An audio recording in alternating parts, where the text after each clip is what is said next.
Tema 28, el proceso concursal 2, segunda parte, en la que vamos a ver la fase común del concurso. Una vez acreditada la insolvencia del deudor mediante la declaración de concurso, el proceso concursal aparece estructurado en dos fases, la fase común y la de convenio o liquidación. La fase común se inicia con el auto de declaración de concurso y concluye con la presentación del informe de la administración concursal o, en su caso, con la resolución de las impugnaciones del inventario y de la lista de acreedores, y comprende las actuaciones tendentes a la delimitación de las masas activa y pasiva, esto es, la determinación de cuáles son los activos de los que dispone el deudor y cuáles son las deudas cuya satisfacción ha de procurarse partiendo de dichos activos. Apartado 1. La masa activa. La masa activa del concurso está formada por los siguientes elementos esenciales. A. La totalidad de los bienes y derechos integrados en el patrimonio del concursado a la fecha de la declaración de concurso. B. Los bienes y derechos que se reintegren al patrimonio del deudor con posterioridad a la iniciación del concurso como consecuencia del ejercicio de las acciones de reintegración de la masa activa. Y C. Los bienes y derechos que adquiera el deudor hasta la conclusión del procedimiento. En dichos bienes y derechos que integran la masa activa han de concurrir dos requisitos: tener contenido patrimonial y ser susceptibles de realización. Por este motivo se excluyen de la masa activa los bienes o derechos que no tienen naturaleza patrimonial y los que, aun teniéndola, sean inembargables. En caso de concurso de persona casada, la masa activa comprenderá los bienes y derechos propios o privativos del concursado. Si el régimen económico del matrimonio fuese el de sociedad de gananciales o cualquier otro de comunidad de bienes, se incluirán en la masa además los bienes gananciales o comunes cuando deban responder de obligaciones del concursado. En este caso, el cónyuge del concursado tendrá derecho a adquirir la totalidad de cada uno de los bienes gananciales o comunes incluidos en la masa activa, satisfaciendo a la masa la mitad de su valor. Corresponde a la administración concursal determinar qué bienes y derechos integran la masa activa, lo que deberá reflejarse en el inventario que se adjunta al informe emitido por la administración. El inventario, que se ha de referir al día anterior a la fecha de emisión del citado informe, deberá contener: a. Una relación de los bienes y derechos de los que el concursado sea titular, expresando la naturaleza, las características, el lugar en que se encuentren, los datos de identificación registral en su caso, así como los derechos, los gravámenes y las cargas que afecten a esos bienes y derechos a favor de acreedor o de tercero.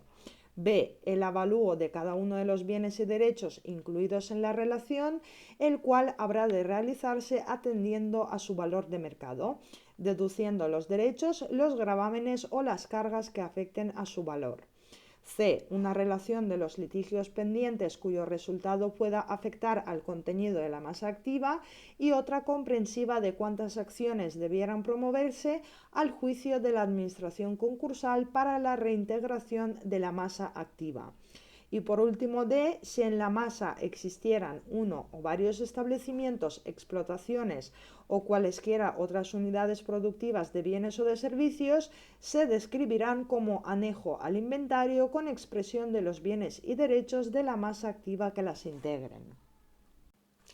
Junto a los referidos requisitos de que los bienes y derechos tengan contenido patrimonial y sean susceptibles de realización, resulta también necesario que pertenezcan al deudor para poder ser incluidos en la masa activa. En consecuencia, los bienes de titularidad ajena que se encuentran en poder del concursado no forman parte de la masa activa y, por lo tanto, han de ser entregados por la administración concursal a sus legítimos titulares a solicitud de estos. Se exceptúan los bienes sobre los que el concursado ostente un derecho que le autorice a poseerlos, tales como, entre otros, un derecho de uso, garantía o retención. Aun cuando la ley prevé expresamente la separación de estos bienes a instancia de sus titulares, nada impide que la Administración concursal los entregue de forma voluntaria, sin necesidad de que se haya planteado con anterioridad una reclamación al respecto. La denegación de la entrega del bien por la Administración concursal podrá ser impugnada por el propietario por los trámites del incidente concursal. En el supuesto de que los bienes y derechos susceptibles de separación hubieran sido enajenados por el deudor con anterioridad a la declaración de concurso a tercero de quien no pueda reivindicarse, el titular perjudicado podrá optar entre exigir la cesión del derecho a recibir la contraprestación si todavía el adquiriente no la hubiera realizado, o comunicar a la Administración concursal para su reconocimiento en el concurso el crédito correspondiente al valor que tuvieran los bienes y derechos en el momento de la enajenación o en otro posterior a elección del solicitante, más el interés legal. En este caso, el crédito que resulte a favor del titular perjudicado tendrá la consideración de crédito concursal ordinario. Asimismo, la ley autoriza a separar determinados bienes que están afectos en garantía de un crédito por medio de la ejecución de la garantía, restringiendo esta posibilidad a las afecciones sobre buques y aeronaves a los que la legislación especial reconoce un privilegio absoluto. Apartado 2. La masa pasiva. En la masa pasiva del concurso se integran todos los acreedores del deudor, estén o no reconocidos en el procedimiento. Los créditos de estos acreedores reciben la denominación de créditos concursales, debiendo ser satisfechos de conformidad con las reglas del concurso. Asimismo, en caso de concurso de persona casada en régimen de gananciales o cualquier otro de comunidad de bienes, se integrarán en la masa pasiva los créditos contra el cónyuge del concursado, que sean además créditos de responsabilidad de la sociedad o comunidad conyugal.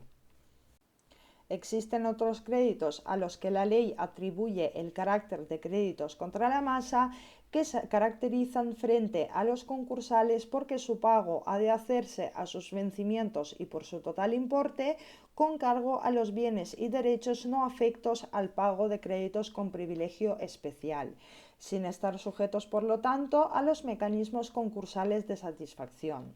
La Administración concursal podrá alterar por interés del concurso la regla del pago al vencimiento si la masa activa fuera suficiente para la satisfacción de todos los créditos contra la masa.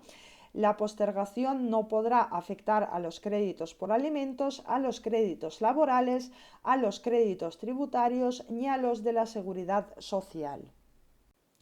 Al tratarse de excepciones al régimen general, tan solo son créditos contra la masa aquellos a los que la ley expresamente atribuye tal carácter y que resumidamente expuestos son los siguientes.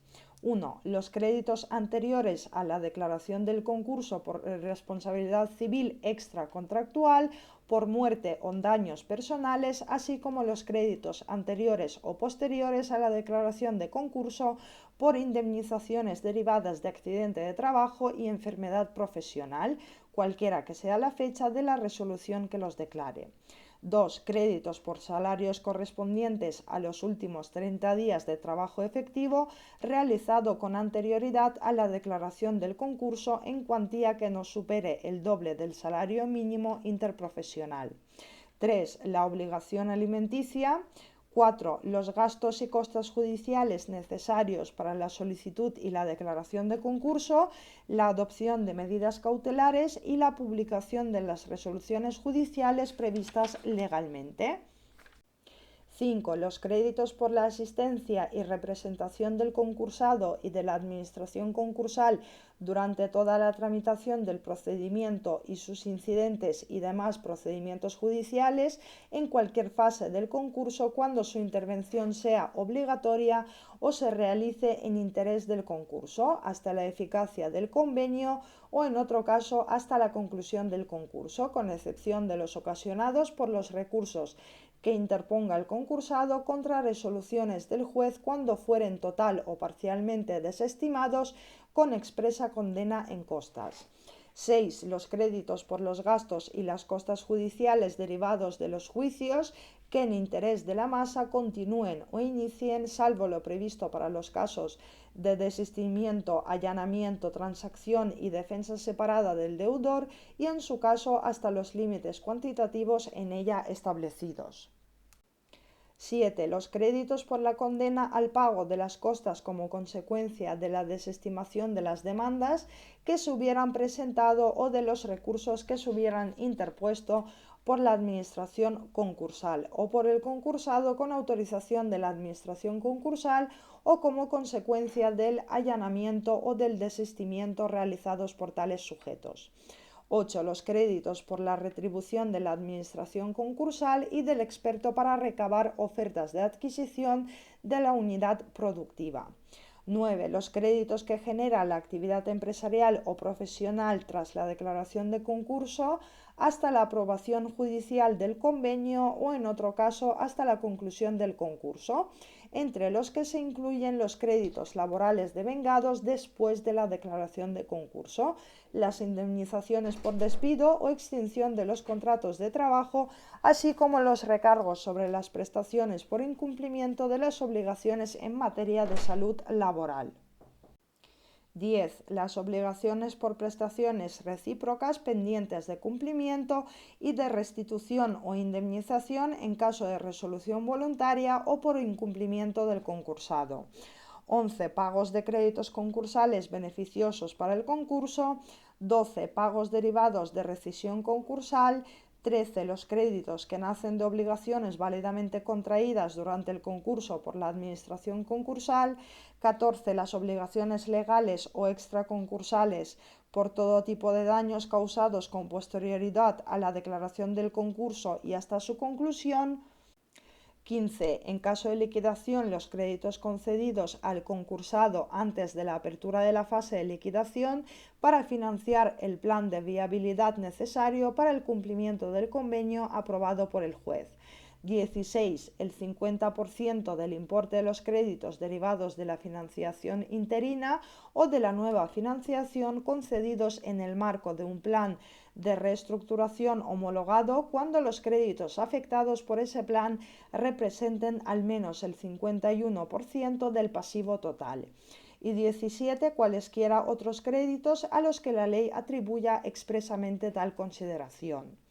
Las acciones relativas al reconocimiento o a la falta de reconocimiento por parte de la Administración concursado de los créditos contra la masa, cualquier que sea el momento en que se hubiera generado, y las de reclamación de pago de estos créditos, se ejercitará ante el juez del concurso por los trámites del incidente concursal. Pasamos ahora al reconocimiento de créditos.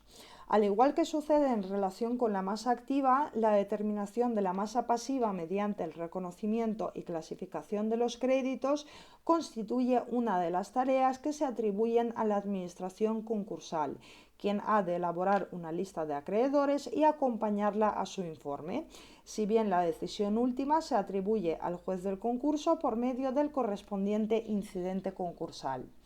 El procedimiento que conduce al reconocimiento de los créditos se inicia con el auto de declaración de concurso, que habrá de contener, entre otros pronunciamientos, un llamamiento a los acreedores para que pongan en conocimiento de la Administración concursal la existencia de sus créditos en el plazo de un mes a contar desde el día siguiente a la publicación de la declaración de concurso en el BOE.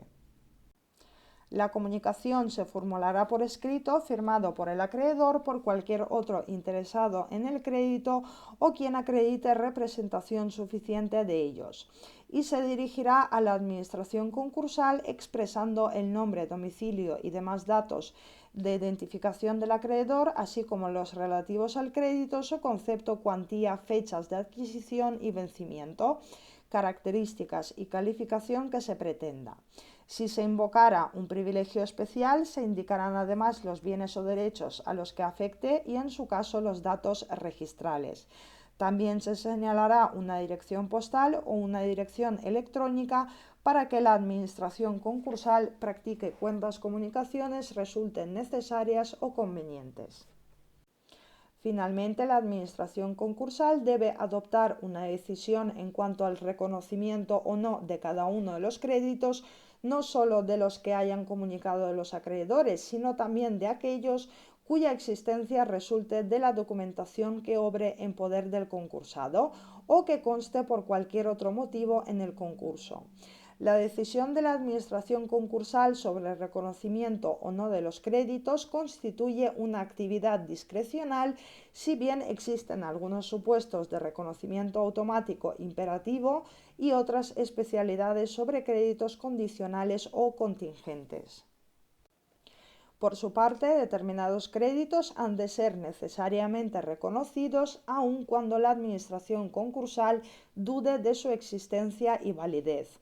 A. Los créditos que hayan sido reconocidos por laudo o por resolución procesal aunque no fueran firmes. B. Los asegurados con garantía real inscrita en registro público. C. Los que consten en documento con fuerza ejecutiva. C. Los que consten en certificación administrativa. Y E. Los créditos de los trabajadores cuya existencia y cuantía resulten de los libros y documentos del deudor o por cualquier otra razón consten en el concurso. No obstante, la Administración concursal, dentro del plazo para la emisión de su informe, podrá impugnar en juicio ordinario los convenios o procedimientos arbitrales en caso de fraude y la existencia y validez de los créditos consignados en título ejecutivo o asegurados con garantía real, así como a través de los cauces admitidos al efecto por su legislación específica los actos administrativos. La ley contempla reglas especiales para los créditos cuya existencia es incierta por estar sujetos a condición resolutoria o por ser contingentes.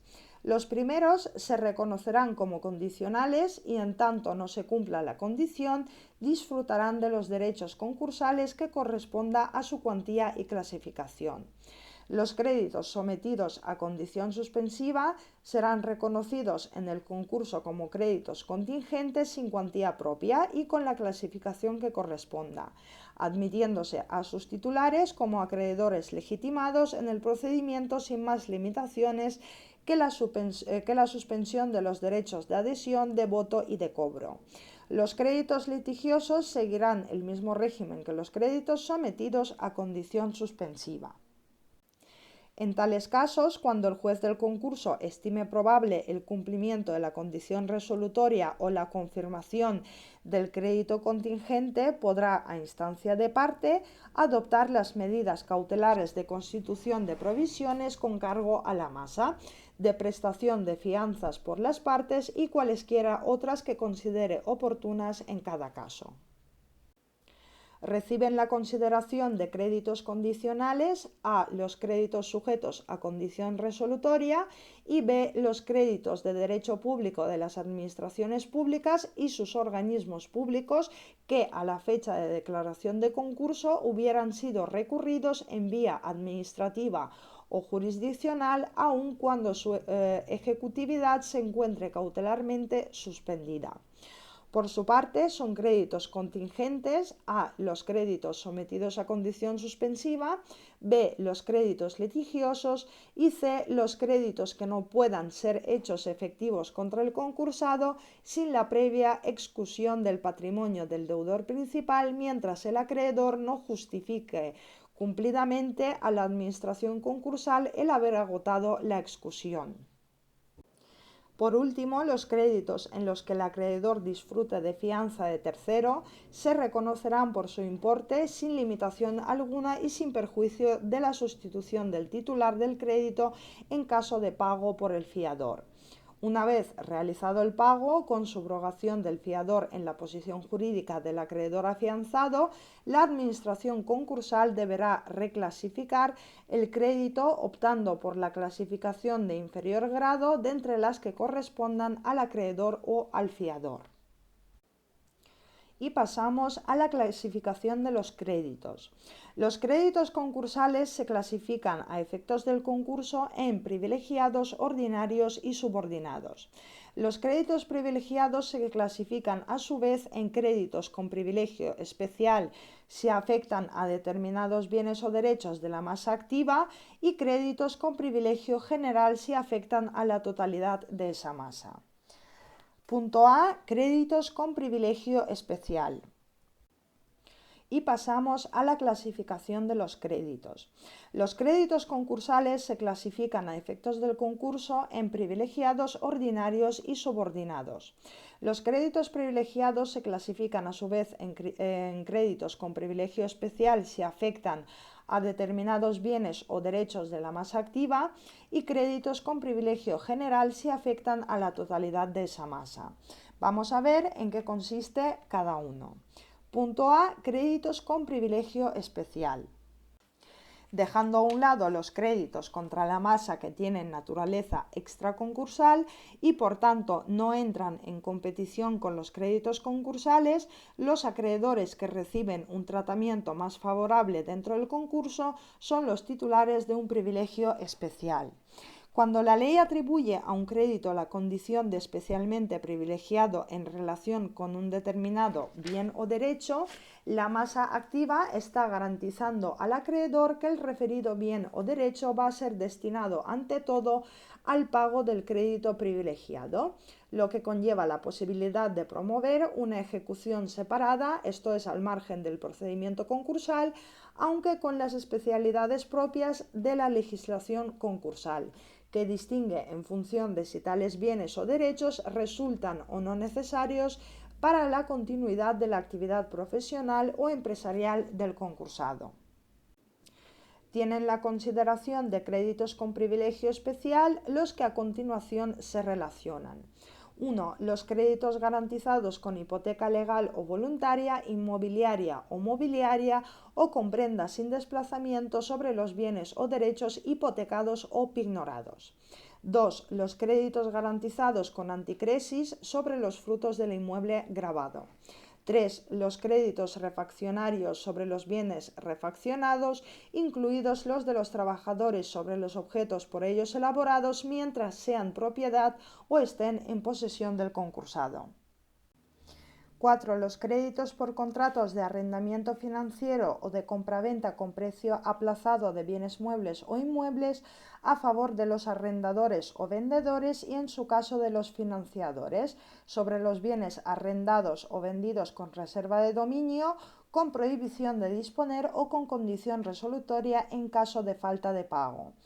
5. Los créditos con garantía de valores representados mediante anotaciones en cuenta sobre los valores gravados. 6. Los créditos garantizados con prenda constituida en documento público sobre los bienes o derechos pignorados que estén en posesión del acreedor o de un tercero. Y 7. Los créditos a favor de los tenedores de bonos garantizados respecto de los préstamos y créditos y otros activos que los garanticen integrados en el conjunto de cobertura. En todo caso, para que los créditos de los apartados de 1 al 5 puedan ser clasificados con privilegio especial, la garantía deberá estar constituida antes de la declaración de concurso con los requisitos y formalidades previstos en su legislación específica para su oponibilidad frente a terceros, salvo que se trate de hipoteca legal tácita o de los refaccionarios de los trabajadores. A los efectos del convenio y de los planes de reestructuración, el privilegio especial estará limitado al valor razonable del bien o derecho sobre el que se hubiera constituido la garantía, con las deducciones legalmente establecidas.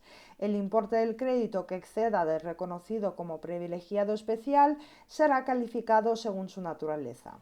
Una vez delimitado el valor razonable siguiendo las reglas establecidas en el artículo 273 de la TRLC, para calcular el límite del privilegio especial, la Administración concursal procederá a realizar las siguientes deducciones. 1. El 10% del valor razonable del bien o derecho sobre el que esté constituida la garantía y 2. El importe de los créditos pendientes que gocen de garantía preferente sobre el mismo bien o derecho. En ningún caso el valor de la garantía pueda ser inferior a 0 ni superior al valor de crédito privilegiado ni al valor de la responsabilidad máxima hipotecaria o pignoraticia que se hubiere pactado. Letra B. Créditos con privilegio general. Los créditos con privilegio general no constituyen privilegios procesales, pues no conceden derecho a la ejecución separada sobre el patrimonio del deudor, sino tan solo una posición especial en caso de convenio y un derecho de cobro preferente en caso de liquidación por el orden que establece la ley. Son créditos con privilegio general por este orden los siguientes. 1. Los créditos anteriores a la declaración de concurso por salarios que no tengan la consideración de créditos contra la masa ni reconocido privilegio especial en la cuantía que resulte de multiplicar el triple del salario mínimo interprofesional por el número de días de salario pendientes de pago.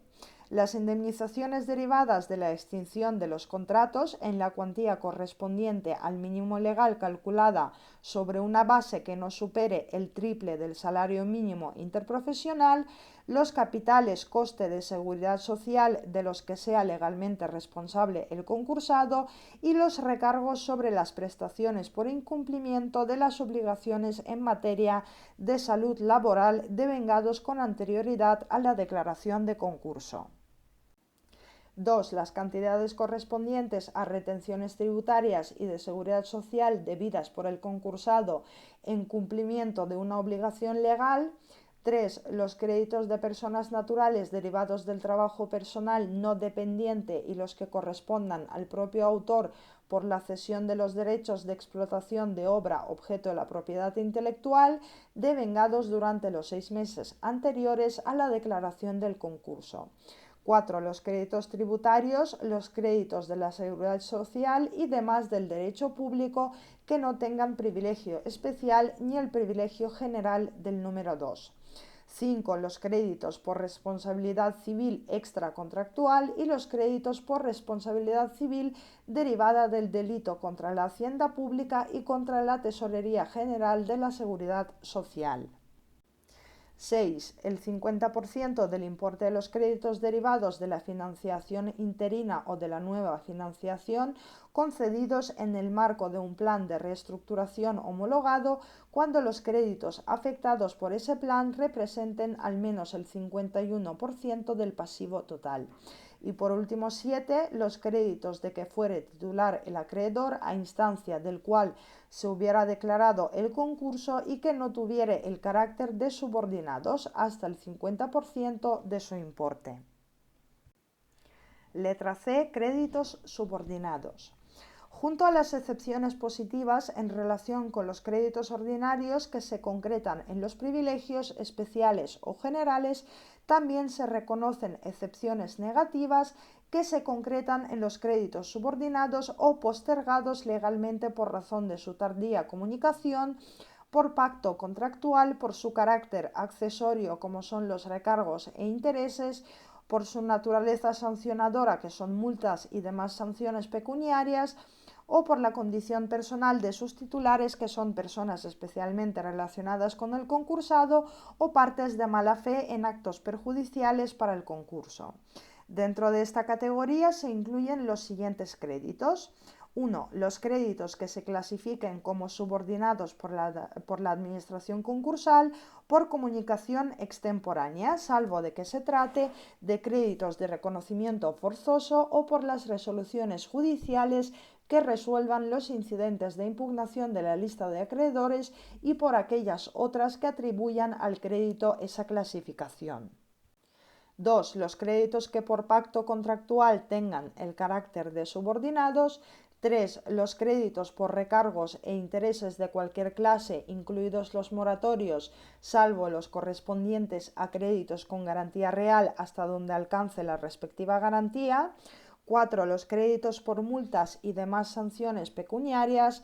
5. Los créditos de que fuera el titular alguna de las personas especialmente relacionadas con el deudor. 6. Los créditos que como consecuencia de rescisión concursal resulten a favor de quien en la sentencia haya sido declarado parte de mala fe en el acto impugnado. Y 7. Los créditos derivados de los contratos con obligaciones recíprocas a cargo de la contraparte del concursado o del acreedor en caso de rehabilitación de contratos de financiación o de adquisición de bienes con precio aplazado, cuando el juez constate, previo informe de la Administración concursal, que el acreedor obstaculiza de forma reiterada el cumplimiento del contrato en perjuicio del interés del concurso.